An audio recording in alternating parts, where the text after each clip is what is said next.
Howdy everybody, this is T Walker aka Tanner, and I'm going to do a video response to Samwise7RPG's Tim's Shadow Children video. Um, well, first of all, I thought it was a really cool idea that he had. I mean, uh, I mentioned before that I like to roleplay a kid, but when I roleplay kids, I like to do it because it usually adds flavor to the group. The whole everybody's a kid thing would be kind of different. But so I was watching this video and I'm thinking to myself, it would be really awesome to play in. Just a few things that I was thinking about on it.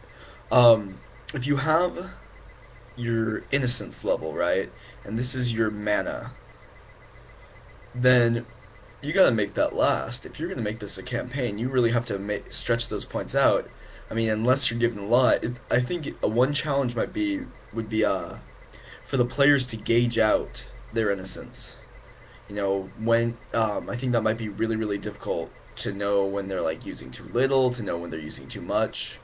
And that might be something that should be ironed out a little bit. Uh, also, you mentioned that younger kids have more innocence, which I thought was really cool. And then you say, as they get older, they have a cap. They can only have this much.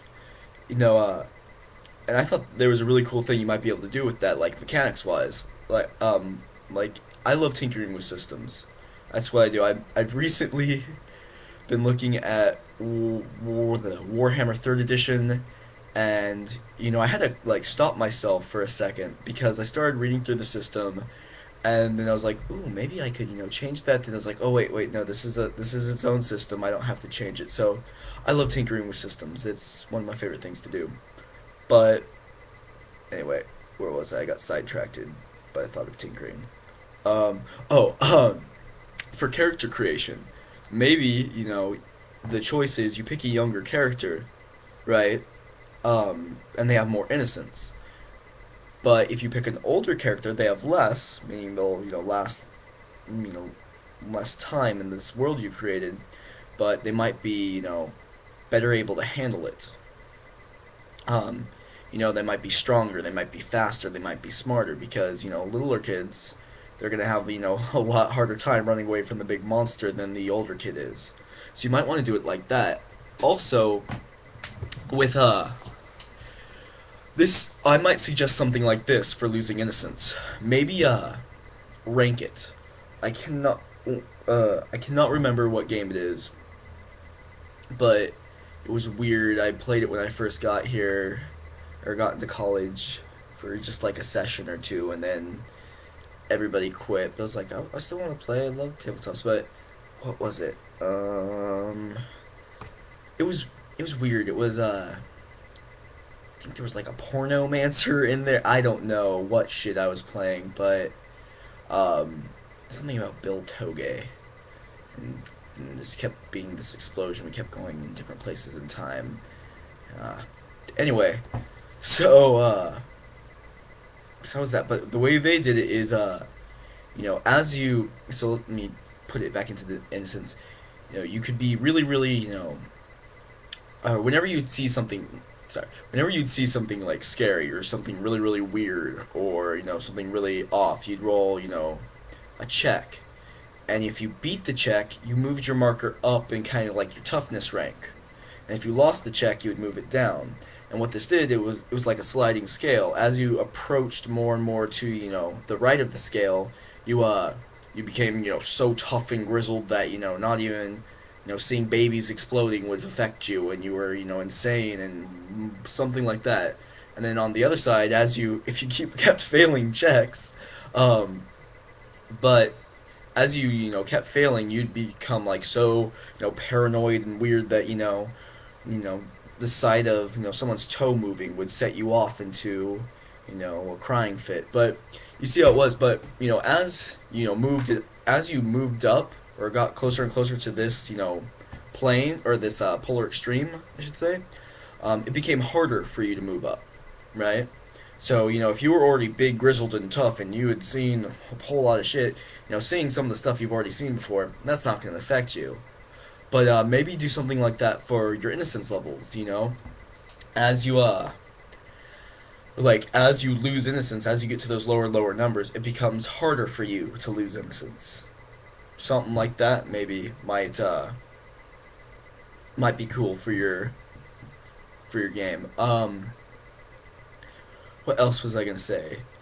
The whole darker aspect, or you talk about, playing as a kid might be creepy to someone. Well, you know that's the whole point in this type of game. When I do it, it's more to try to add flavor, because you know being a kid will add a whole bunch of different aspects to a game. But when you're playing a game of all children, the point is to be creepy.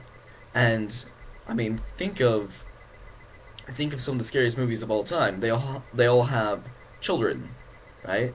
And why? Because kids are scary. They are. They're little. They got teeth. But no, seriously. But yes, kids are scary because and I think they're scary precisely because of that innocence factor. You expect them to be these, innocent little things, and when they're not, it's really shaky to you. That's, I think, why. But that's part of the appeal. That's why we go see horror movies, is to be shaken, right? To kind of be like, whoa.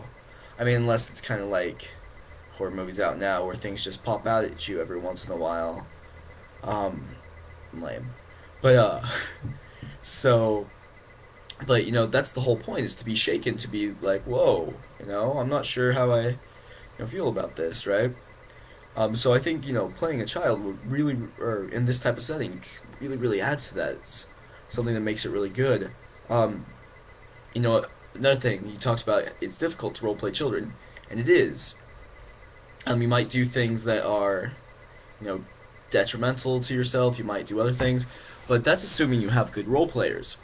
Um, and hopefully we all do. But sometimes we get that one guy who, is friends with your friend, and they want to bring him, and they like him, but everybody knows that guy I'm talking about. He tends to play the moody loner, which, as I mentioned in a rant just a little while ago, but everybody knows that guy. And so maybe you might want to think about having some mechanics in your system that kind of prevent or discourage people like that. Like, maybe if they lose a certain amount of innocence, right? From like one thing, they might be shocked for a little bit, and then you say, okay, well, for the next D4 rounds, you're kind of in a shock. Role play that out. Maybe something like that. What else were you saying in your video? Sorry, guys. Let me think for a quick second. Um, mm, yeah. Mostly, I think I really like the concept. I really would be interested in playing this, right? Because I think that would be really awesome to play. Um, but I think it might be hard to gauge out, when to use your innocent points and when not to. And now my question would be, if you were to survive this, you know, I mean, what are you gonna be like afterwards? Are you just gonna grow up? And I don't know. So I think that might be because you've gone through this whole campaign just to get out of this place, and when you get out, what happens? I think that would need to be played pretty decently. Otherwise, it might fail as an ending. Also, yeah, I think you talked about classes like the bully and all the jock and all these people, the popular guy. That would be good. Turn them into classes, or instead of classes, you can have like a list of different traits from each that they could pick. I tend to like that more instead of classes, but that's my own personal choice because like I said, like to tinker. I like to customize. So, yeah, I think that would be a really awesome system to really make your own and run. I would totally be interested in playing in that system. But I'm trying to think of I know there's something I forgot that I was gonna say. Um, oh yeah, also as they lose their innocence, they gain these you call them blessing and curses, these like abilities, right? Sharper claws help them fight the monsters. So mm, So they get these kind of buffs to help them fight monsters, which I thought was really cool. Um, but one thing I kind of want to know would be, would seeing yourself as this monster cause you to lose more innocent points, or would you already be so, you know, like kind of numb to it that it doesn't cause you to lose any more? I don't know. I think there's a lot of cool things you could do with that, and I'd be interested in hearing you talk more about it, or feel free to shoot me questions and or answers, and I'll respond. Because anybody who's watching this, just so you know, I love tinkering. I love creating systems. Probably even more than DMing, which I know is a sin, but I can't help myself. I love the tinkering. Anyway, this has been T Walker making a video response to Tim's Shadow Children video, and I am signing off.